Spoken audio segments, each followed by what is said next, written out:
Aujourd'hui, on va parler d'espadrilles, de charbon et d'hirondelles. Direction Mauléon-Lichard, dans le Pays Basque, considéré comme la capitale de l'espadrille française. Il faut savoir qu'avant d'être un accessoire de mode estivale, l'espadrille est avant tout une chaussure de travail utilisée dès le Moyen-Âge par les paysans des Pyrénées. Elle était fabriquée le soir dans les fermes après le travail dans les champs.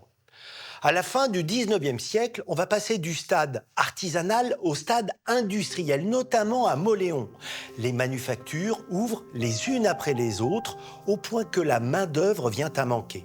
On fait alors appel à l'immigration. Des jeunes filles espagnoles traversent tous les ans les Pyrénées à pied pour venir travailler ici. Elles arrivent chaque automne et repartent chez elles en mai, si bien qu'on finit par les surnommer les hirondelles. Mais pourquoi la demande a-t-elle explosé à cette période?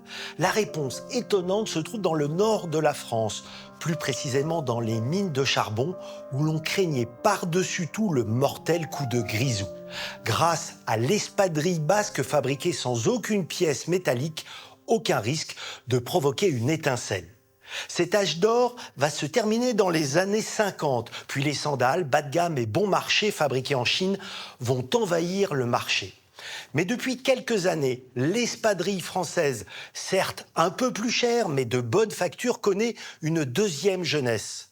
Alors n'hésitez pas, lors d'un éventuel prochain achat, car comme on aimait à le dire dans les tontons flingueurs, le prix s'oublie, mais la qualité reste.